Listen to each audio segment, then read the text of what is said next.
Et la première chose, c'est que nous sommes en train de déplorer. De déplorer de la façon dont c'est passé à l'Assemblée nationale. Vous savez que notre pays est en train de traverser des étapes très difficiles. Et nous disons toujours aux gens que nous voulons le changement. On ne sait pas si dans ce sens-là qu'on va changer. C'est comme ça qu'on aura le changement. Je ne pense pas. Et vous savez que on a commencé avec Ronsard Malonda. Vous avez vu vous tous que Ronsard était aussi accepté par 6 confessions religieuses. Et les gens ont refusé. Et le président de la République n'a pas signé. Maintenant, c'est venu le tour des Kadima. Maintenant, on ne sait pas qu'est-ce qui se cache derrière cet entérinement de Kadima. C'est ce que nous sommes en train de nous poser des questions. On voit les députés nationaux qui dansent parce qu'on a entériné Kadima comme président de la CENI. Heureusement ou peut-être malheureusement, le président de l'Assemblée nationale lui-même a dit qu'on a entériné le comité de la CENI, de la commission non indépendante. Nous voulons ce qui est indépendant. Lui-même dit que ce n'est pas indépendant. Alors, la CENI n'est pas indépendante. Le président de l'Assemblée nationale qui prononce ces mots, est-ce qu'il l'a fait pour se moquer de la population ou il l'a fait parce qu'il voulait jouer des députés nationaux? Et puis vous trouvez que vraiment si ces députés-là, nous pouvons encore les appeler le représentant du peuple. Je ne pense pas qu'il faut appeler ces députés-là représentants du peuple. Lorsqu'ils vont à l'encontre de la volonté du peuple. Tout le monde sait que Kadima est proche du pouvoir actuel. Tout le monde le sait. Non, la Senko et l'SCC ont dit non. Ils ont demandé aux 6 autres confessions religieuses de donner un autre candidat. Et non pas des candidats, donner un autre candidat, mais pas Kadima. Mais où était le problème? Il fallait seulement chercher quelqu'un d'autre. Ce n'est pas qu'au Congo nous manquons de techniciens en matière électorale. Ils sont là. Au Congo nous avons des gens intelligents. Ils sont là. Mais pourquoi seulement forcer Kadima? Pourquoi seulement forcer Kadima? Non. Donc, il y a ce qui se cache derrière Kadima. Voilà pourquoi que nous ne sommes pas d'accord avec tout ce qui s'est passé de magouilles et de débauchages.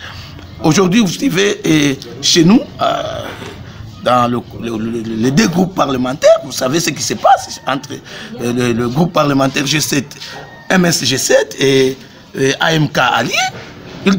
Les gens qu'on a mis là-bas, ce ne sont pas des gens qui sont envoyés, qui sont mandatés par ces groupes parlementaires-là. Donc il y a des tricheries qui se sont passées, il y a des débauches, donc on ne sait pas où est-ce qu'on va amener le pays. C'est ce qu'on déplorait hier qui revient aujourd'hui. Alors c'est compliqué mes chers frères, c'est compliqué, mais vraiment c'est le temps maintenant, c'est le temps que le peuple doit se prendre en charge. C'est le temps que nous devons nécessairement décider pour notre avenir. Parce que avec ce que nous sommes en train de voir, et si nous nous calmons, si nous restons calmes, c'est-à-dire, ça n'ira pas. Ça n'ira pas. C'est notre vie, c'est notre avenir, c'est l'avenir de nos enfants qui est en danger aujourd'hui. Et M. Mbosso est responsable de tout ce qui est en train de se faire. Parce que l'Assemblée nationale, ce sont les élites du peuple. Si réellement ils étaient les élites du peuple, c'est pas comme ça qu'ils doivent agir. C'est pas comme ça qu'ils doivent agir. Donc, il y a quelque chose. Il y a des louches. Il y a de la corruption. Il y a tout qui est mal. Tout qui ne veut pas faire avancer la République.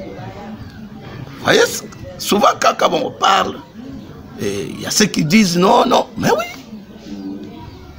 Parce qu'on a bâti une maison, ça une bonne fondation, voilà ce qui nous arrive. C'est une maison qui est bâtie sur le sable, et voilà ce qui nous arrive. Et selon vous, qu'est-ce qui devrait être fait pour sortir de cette crise que vous venez aujourd'hui d'évoquer? Ce qui devait être fait, c'est suivre la volonté du peuple. Rien que la volonté du peuple. Et lorsque les six confessions acceptent les deux autres... Mais vous devez d'abord savoir pourquoi est-ce que les deux ont refusé. Et pourquoi les 6 ont accepté. Les confessions religieuses, les pasteurs.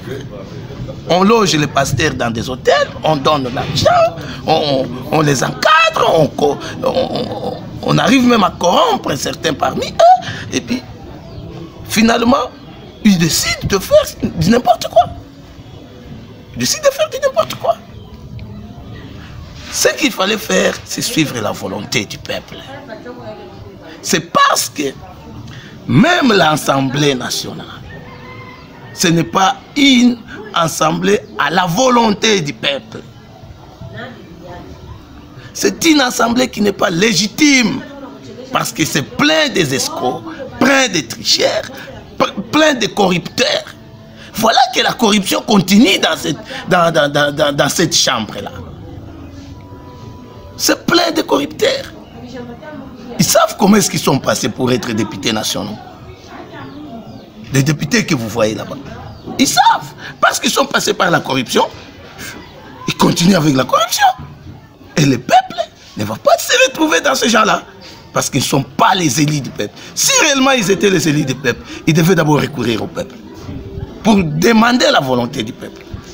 Parce que c'est le peuple le souverain primaire. Ils ont le mandat du peuple là-bas. C'est nous, le peuple, qui les payons. Et ils devaient d'abord recourir au peuple. Et connaître la volonté du peuple. Chercher à connaître d'abord la volonté du peuple avant d'agir tel qu'ils sont en train de le faire. Le faire autrement, c'est bafouer la volonté du peuple. Comme ils l'ont fait dès le début. Et aujourd'hui, quel est le danger maintenant à l'intérieur? Le danger parce qu'on n'aura pas au Congo des élections crédibles. C'est ça le danger. Le danger, c'est qu'on n'aura pas au Congo les élections crédibles. C'est le grand danger. Parce que ce qui se prépare, c'est la fraude. Mais quand un monsieur, on le prend pour corruption, on le prend parce qu'il est de l'autre camp, on le prend parce que on donne l'argent, on corrompt, on force, on fait les forcing pour qu'il soit là. Mais